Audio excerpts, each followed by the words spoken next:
뉴스다이브 2부 함께 해주실 두 분 더 오셨습니다. 먼저 강수영 변호사 나오셨습니다. 안녕하세요. 안녕하세요. 반갑습니다. 자, 한겨레 21 김한 기자도 함께합니다. 어서 오십시오. 네, 안녕하세요. 자, 우리 강 변호사는 뭐 하나 달고 오셨네요. 예, 이게 제가 자꾸 채팅창에 뭐 제 이름은 잘 모르시고 자꾸 뭐 머리 큰 놈 머리통 이런 식으로 지칭을 하셔가지고 제 이름을 달고 제 이름을 기억해 주십사. 누가 만들었습니까? 요거는 제가 제작 주문을 맡겼습니다. 주문. 5,000원 정도면 해결됩니다. 저 인터넷으로 금방 사요. 저는 또 뭐 어떤 팬이나 누가 만들어준 줄. 우리 김한 기자는 오늘 목소리가 왜 그래요? 원래 저래요. 여기만 오면 그러네요. 여기가 네, 안 맞아요. 안 맞아요. 네. 오늘 저희 제작진이 에어컨 필터 교체를 했대요. 아. 그러면서 공기가 깨끗해졌을 텐데. 필터 교체를 해서 좋아진 줄 알아서 다들 그렇게 생각했는데 그동안 충격적인 사실은 에어컨에 필터가 없었더랍니다. 필터를 교환한 줄 알았더니 필터를 넣은 거구나. 그렇지. 교환하려고 뜯었더니 필터가 없는 거야. 내가 얘기를 했어요. 이 방이 굉장히 먼지가 많다. 그러니까. 근데 아니래, 쾌적하다는 거야. 우리는 그동안 원래 쾌적한 줄 알았는데. 먼지 구덩이에서 방송을 하고 있었던 거예요. 신기하네. 자, 아무튼 오늘 여러모로 환경이 좋아졌습니다. 근데 김한 기자는 언제나 저 목소리예요? 어디 가나? 아니요, 저 한 번씩 맑을 때 있어요. 저 뭐 술자리라든지. 돈 좋아질 때가 있죠. 그렇죠. 그래요? 확 올라갈 때 있는데. 예. 앞서 우리 노영희 변호사 잠시 언급하셨는데 짧게 요 얘기 좀 한번 해보죠. 그러면 국민의힘 당 대표 이제 뭐 원내대표당 꾸려졌으니까 이제 전당대회 하면 새 대표가 나와야 될 텐데 그 좀 생각하시는 바들이 있으신가요? 뭐 한동훈, 뭐 김문수 뭐 이름 나오는 분들 몇 있잖아요. 저는 한동훈 전 대표가 될 것 같아요. 될 것 같다. 네. 지금 뭐 친윤 일색으로 이렇게 지도부가 꾸려진 거 하고 한동훈 당 대표가 되는 거 하고는 어쨌든 근데 당원들의 선택이 들어가야 되기 때문에 룰이. 그러니까 그 부분에서는 이제 친윤 일색으로 가면 안 된다라는 게 이제 어느 정도 작동을 할 거라서 뭐 구도로 보면 지난번에도 어쨌든 불리한 룰에서도 그 한동훈 대표 굉장히 선전했던 거 아닙니까? 투표를 했으니까. 저는 그래서 알 것 같아요. 그러니까 지금 김문수 뭐 이렇게 얘기하는 것도 물론 이제 김문수 후보 입장에서는 내가 나가서 42%나 얻었는데 내가 뭘 해야지 이렇게 생각할 수 있겠지만 그게 김문수가 나갔던 누가 나갔던 나오는 표였고 지금 국민의힘에서 이름이 오르락내락하는 분 중에 자기 표를 갖고 있는 사람은 한동훈 전 대표밖에 없다. 그 소위 말하는 구주류, 뭐 친윤 이렇게도 부르는 그들끼리 이제 모여서 힘을 모은다고 하더라도 한동훈을 이길 수는 없을 것이다. 그러니까 이때까지 비대위원회 뭐 의원총회 계속 질질 끌었던 게 지금 전당대회면 한동훈이 될지도 몰라. 이 두려움 때문에 계속 끌었잖아요. 근데 더 이상 내용을 더 비췄다가는 안 된다 싶어서 결국 뭐 전당대회를 여는 쪽으로 이제 가는 것 같긴 한데 그럼 대항마를 분명 세울 것이다. 근데 요새 언론에 보면은 권영진 전 대구시장 이름 자꾸 나와요. 그리고 무슨 뭐 혁신 모임을 만들었다 그러고. 근데 제가 대구에서 이제 좀 물어봤어요. 취재도 좀 해보고. 근데 이제 웃기는 얘기를 제가 들었는데 정작 권영진 전 시장은 지금 뭐 하고 있냐면은 대구 시당위원장 자리 있잖아요. 그거 가지고 이인선 위원하고 싸우고 있어요. 경쟁을 하고 있는데 웃긴 얘기인데 이건 선수로 원래 결정을 하는데 선수로. 근데 권영진 의원도 2선. 재선이죠. 재선. 그러니까 이인선 의원도 재선. 선수 같아요. 근데 권영진 의원 그 시장을 했었잖아요. 그렇죠. 근데 이제 여기서 어떻게 싸우냐? 권영진 당신은 서울에서 한 번 했지 않냐? 서울 한 번, 대구 한 번인데 어떻게 나하고 같아? 난 대구에서 2번인데.가 이인선 의원 측 이야기고, 근데 권영진 시장 측 이야기는 이인선 당신은 보궐로 한 번 됐잖아. 재선이 아니라 점오하냐? 점오. 나는 재선이고 너는 점오고 뭐 이런 식으로 경쟁하고 있다는 얘기를 들었어요. 그러니까 내년 지방선거를 앞둔 알짜배기 대구시당 위원장 자리 가지고 경쟁하고 있다는 얘기를 제가 들었어요. 이 당대표는 몇 년짜리 당대표예요?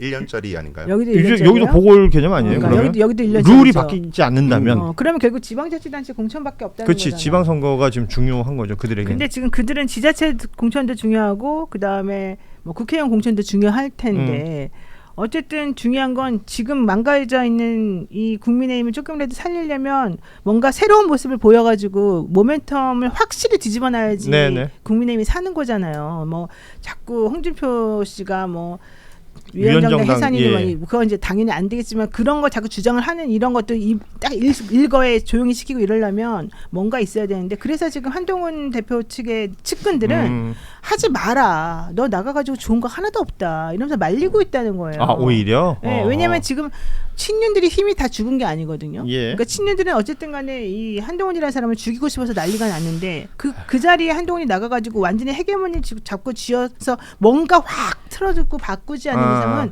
당신이 나가서 당신에게 뭐가 좋냐, 당신에게 뭐가 좋냐 이 얘기를 한다는 거거든요. 그렇군요. 그리고 이제 시기적으로 보면 윤석열 재판이 겹칠 거고 그럼 이제 한동훈이 대표가 된다라고 하면 이게 정치 탄압입니다 이렇게 주장을 해야 되는데 못해. 그게 이제 그거가 또 쉽지 않고 뭐 그런 상황에서 만약에 위원정당 심판까지 가면 내란과의 계속 연관성을 설명해야 되는 자리가 될 텐데 그러니까 이제 친한계 일부에서는 한 템포 쉬자. 뭐. 그런데 내가 중요한 건 이거예요. 내란 특검이 이제 지금 나오잖아요. 이게 6개월 정도 최장 기간 나오는데 김건희 특검과 내란 특검에서 자유로울 국민의힘 사람들이 얼마나 있겠냐.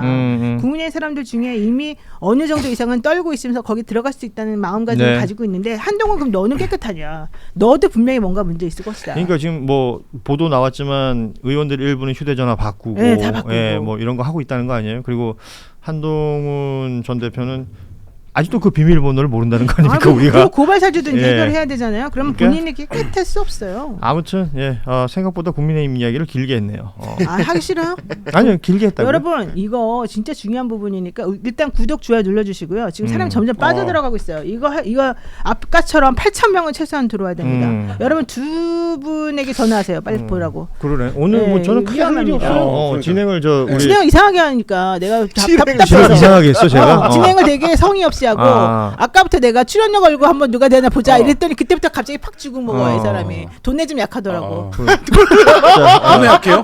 출연료 특히 약해요. 지금 나 뭐 아무 말도 안 했어 나. 자, 자기 출연료 까라 근데 까지도 않고 아니 그때는 동접 3만이면 머리 9mm 이거는 되게 적극적으로 말했어요. 삭발하라 그러니까 그건 아니에요. 내가 9mm까지 할게. 이랬는데 지금은 우리가 그랬어요. 출연료 걸고 우리끼리 한번 다 얘기를 해보자.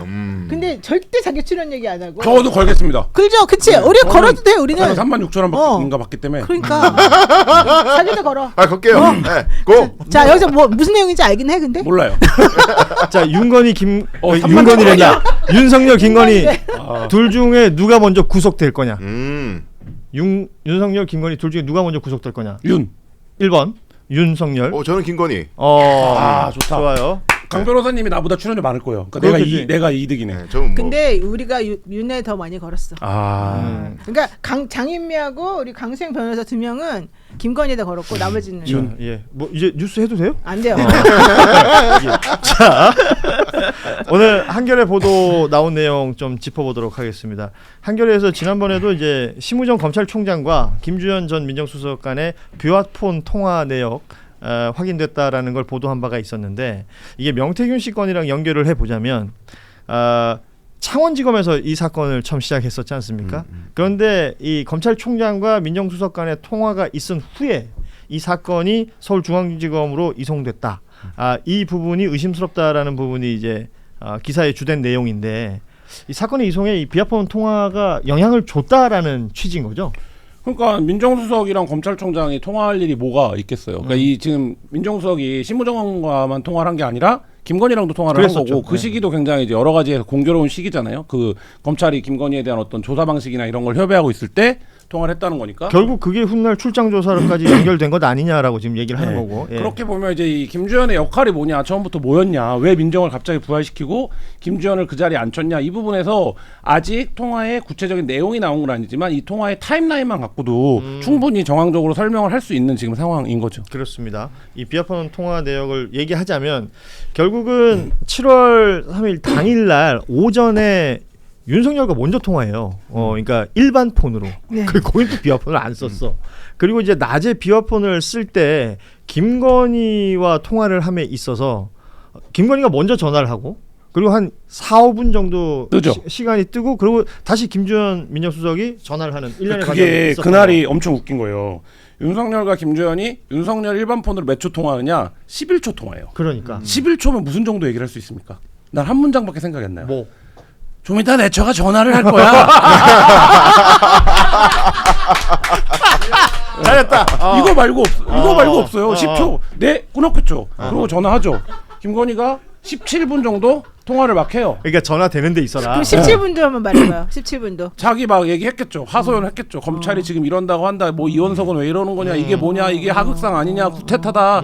뭐 이런 얘기 막 했겠죠. 그러니까 상대방은 네네 그래. 네네. 아 그래요? 아 그렇습니까? 그렇습니까? 하다가 우리가 일반적으로 취재를 하거나 뭘 할 때 통화 패턴에서 끊고 3, 4분 있다 다시 전화 거는 건 뭡니까? 마지막 김주현의 마지막 말은 뭐였을까요? 확인하고 전화 드리겠습니다. 제가 그러면 확인해보고 연락드리겠습니다. 이런 거였겠죠. 누구한테? 검찰총장이나 누군가나 뭐 이런 거 아니겠습니까? 그래서 그때 심우정하고 그럼 중간에 전화를 해요? 그러니까 그거를 확인을 해봐야 돼요. 그게 봐야 돼. 그게 중요한 거예요. 그게 중요한 3, 4분 있다가 다시 전화하는데 중간에 누구랑 통화했냐? 그러니까 그 3, 4분의 상황만 뭐 저 화장실 갔다 와서 잠깐 다시 전화 드릴게요. 이런 거 아니면 그 3, 4분 사이에 김주현이 무슨 일이 있었냐? 그것만 규명하면 사실 요 사건의 구도는 끝나는 거죠. 이 비화폰 통화 내역은 뭘 가지고 찾아낸 거예요? 누구의 비화폰 하나를 턴 거야? 아니면 다 턴 거예요? 뭐 어떻게 된 거예요? 그건 모르겠습니다. 아마 경호처 서버에서 나온 걸 거예요. 아마. 그러면 심우정하고 통화했는지 지금 모른다는 얘기는 무슨 얘기예요? 그러면 어떤 걸 모른다고? 3, 4분 동안 텀이 있다며. 그러니까 비어요. 그러니까 예를 들면 처음에 그동안에 전화를 걸어서 17분 정도 통화를 하고 그다음 김건희가 김주현에게 걸어요. 그리고 전화가 끊어져요. 통화가 끝납니다. 그리고 4분 정도 후에 김주현이 자기 비아폰으로 다시 김건희에게 전화를 걸어요. 그러니까 이거는 윤석열과 김건희의 비아폰 통화 내역을 뒤집어 보니 이게 나왔다는 거니까. 그렇죠. 그래서 김주현이 전화 건 거, 뭐 누가 전화 건 거 이렇게 연결되고 심의정권 안 나온다는 거죠. 이 자리는 욕심꾸러기들의 자리예요. 우리 노영희 변호사는 진행 욕심. 아니 이거 진행 욕심이 그리고 아니라. 김환 기자는 개그 욕심. 이거는 추리의 영역인 거예요. 그렇지. 강수영 변호사는 지금 자기 이름 욕심. 그리고 나는 돈 욕심이야. 저기 돈 욕심이 중요한데, 근데 난 궁금한 게 난 이런 게 너무 좋은 거야. 우리가 한번 따져보자는 거죠. 그렇지. 이 중간 추리를 해보자는 거. 공백을 우리가 나름대로 머리를 써가지고 해볼 수 있잖아. 자기는 그런 거 못하잖아. 안 하지 나는. 그러니까 여기 그런 거 돈 주고 그런 거 하고 사람 불러놨는데 지금 내가 그걸 왜 해? 나 그런 거 되게 잘해요. 해봐요 계속. 지금 했잖아요. 또 해? 더 해. 그럼 얼마 줄 거야? 제가 31,000원 받으니까 1,000원 드릴게요. 오케이. 근데 그 공백에 있는 그 전화는 비아폰으로 안 하고 일반 전화로 하지 않았을까요? 그럴 수 있죠. 일반 전화로 했을 수 있고. 그러니까 검찰 내부끼리의 소통이니까. 그럴 수 있지. 되게 자기 믿는 자기 자식끼리의 통화니까. 그건 뭐 내선 전화를 쓰든 자기 원래 핸드폰 원래 자신들의 소통하는 뭐 창구가 있겠죠. 전화가 됐건 아니면 뭐 하다못해 무슨 민정이 톡 같은 걸 할 수도 있잖아. 지금도 핸드폰이어서 어떤지 모르겠는데 예전에는 들면 검찰 1번 누르면 검찰총장, 2번 누르면 이게 있죠. 민정수석실에는 원래는 있어야 되는 거죠. 그러니까 결과적으로 지금 얘기를 하고자 하는 것은 그 부적절해 보이는 통화, 비화폰 통화 그리고 대통령 부인과의 통화 어찌됐건 그 모든 것의 센터에는 지금 민정수석이 있는 거 아니에요? 그렇죠. 그리고 심우정 검찰총장이 한겨레에 한 해명도 재미난 해명이에요. 뭐냐면 사실 해명을 안 해도 되거든요. 근데 뭐라고 해명을 했냐면 전화가 걸려와 있어, 그러니까 부재중 전화가 와 있어서 전화를 했다는 확인차 거예요. 전화했다. 근데 전화를 건 시간이 언제냐? 8시 50분이에요. 이게 뭐냐? 출근했는데 비아폰이 서랍에 있었겠죠. 서랍에는 안 갖고 갔던 거예요. 그러니까 비아폰을 봤는데 민정이 전화가 왔었네. 왜 비아폰으로 전화를 했지? 전화를 한 거예요. 근데 이 얘기를 굳이 왜 한겨레에 했느냐라고 생각을 해보면 이 연관성에서 나 전화 와서 받은 거야. 전화 와서 콜백한 거야. 더 중요한 거 나는 전화를 안 갖고 다녀. 그렇죠. 그것까지 같이 얘기한 거죠. 그것까지 같이 얘기한 거죠. 나는 이런 거에 중심 인물이 아니야. 그쵸. 나는 좀 빼줘. 빠져나가는 해명을 한 거죠. 자, 심우정 총장은 한겨레의 대변인을 통해서 이런 얘기를 한 바도 있습니다. 그러니까 창원지검에서 중앙지검으로 명태균 사건이 이전되는 과정에 있어서 그 통화 내용하고 이 사건 이전은 상관이 없다. 지난해 10월 17일과 11월 5일 두 차례에 걸쳐서 나는 오히려 창원지검의 수사팀을 차장, 부장, 평검사 등 6명을 더 지원해줬다. 이렇게 얘기를 한다고. 이게 지금 왜 이 말을 하는 거야? 아니 근데 그거는 사람을 몇 명 보강한 거 가지고 헐리우드 액션 하는 것 같고요. 실제 창원지검에서 제대로 수사했느냐 이것도 따져야 되는 거 아니에요? 그러니까 설명을 하려면은 전에는 그런 얘기도 했어요. 비아폰으로 무슨 얘기했는데 나 정책 얘기했는데요. 뭐 이런 식으로 해명하고 그랬잖아요. 그러니까 이게 아예 그냥 그쪽 이야기는 해명은 들을 필요도 없는 거고 현상을 보고 추리를 해 들어갈 수밖에 없는 것이 뭐 다 아시겠지만은 창원지검에서 짬통이 9개월 동안 버려놨잖아요. 사건을 명태균 사건을 검사도 없는 수사과에다가 해놓고. 그러다가 뭐 부랴부랴 갑자기 뭐 팀 보강해가지고 조사한다 그러고 이게 자체가 이상하잖아요. 그리고 이제 지금 시대의 명저인 변호사 노영희의 기록에 다 나와 있습니다만은 요 책에 풀스토리가 다 있습니다. 그죠? 국내 최고의 전문가가 쓰신 명태균 관련돼서는 여기 다 있어요. 야, 강수영 최고다. 이게 무슨 방송이야 이게? 여기 제가 오늘 기차에서 오는 동안에 또 읽었어. 잘했어. 근데 여기에도 보면은 그 당시에 창원지검에 일단 사건을 내린 건 이 사건의 성격을 축소하려는 의도가 있는 것이다. 그러니까 이게 어떤 저명한 정치 게이트가 쫙 있는 게 아니고 그냥 창원 시골에서 그냥 명태균이라는 희한한 놈이 어디 정치 자금이나 뜯어먹고 이런 거야 사건이.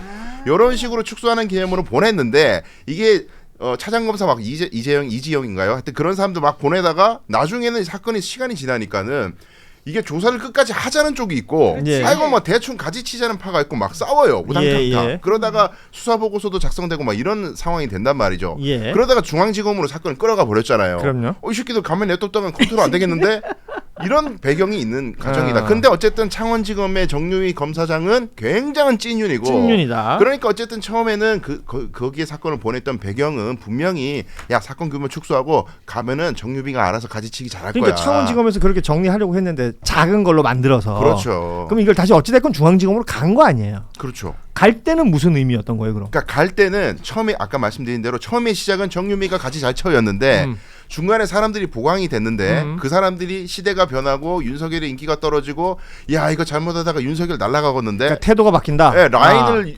어디로 타야 돼 도대체 아하. 한동으로 타야 돼 어쩌야 돼 내부에서 막 이런 라인이 갈라지면서 이거 창원으로 보냈더니 사건이 커지네 이상하게 중앙으로 올려서 컨트롤해 이렇게 되지 않았을까? 않았을까입니다. 예. 않았을까. 그러니까 이 사건에서 강혜경 씨도 이 방송에 나와서도 한 얘기지만 창원지검장 탄핵할 수 없냐라고 얘기했었어요. 예, 그러니까 예. 그 얘기는 뭐냐면 창원에서 수사를 받다가 검사들이 늘어나고 파견되니까 이거 처음부터 이미 다 진술했는데 다시 합시다. 이렇게 되는 과정을 밟은 거예요. 그러고 나서 이거가 중앙지검에 보고만 되면 이상하게 지휘가 된다. 이게 이제 강혜경 씨가 가졌던 인식이고 이 사건에 대한. 네. 근데 중간에 얘기하신 대로 12월 3일 날 내란이 계엄이 터지죠. 그러니까 계엄이 터지고 검사들이 눈치챈 거 아닙니까? 아 이거 정권이 끝났는데. 그래서 이 사건이 또 중간에 뜨죠, 약간. 그렇죠. 예. 그러니까 이게 그럼 이 갈래를 어떻게 타야 되는 거지? 이런 시간들이 있어요. 그러니까 이거를 윤석열, 김건희를 바로 가야 되는 건가 이제? 아닌가? 아직 그 여전히 오세훈 이렇게 들렸다 가야 되는 건가? 그러니까 요 파가 갈린 거예요. 야 이게 그러면 직행으로 가냐 완행으로 가냐 네. 이런 근데 걸. 그러면서 진짜 웃겼던 게 그때 갑자기 창원에서 중앙으로 올린다 그러면서 중간 발표를 하잖아. 그렇죠. 중간 발표 내용이 하나도 없어요. 그 수사 결과 발표가 없었어요. 아무것도 예, 없어요 예, 내용이. 예. 그리고 난 다음에 실질적으로 창원에서 무슨 종류의 이후에 어떤 종류의 뭐가 있었다는 얘기도 하나도 없어요. 오로지 뭐만 있었냐면 강혜경이라고 하는 사람을 세 개의 협의를 다시 추가 기소하는 것도 맞아요. 없어요. 예, 기억납니다. 이거 진짜 예. 이상한 거 아니에요? 자 오늘 노영희의 뉴스 다이브 함께 하고 계신데요. 아 이번에는 여기 K 웅플렉스님이 이렇게 써놨어. 노영희의 뉴스 다이브. 노영희의 뉴스 다이브 좋다고. 고현주는 지금 패널입니다. 예. 뭐 전 뭐 패널도 아닙니다. 오늘 방청객 수준인데. 예.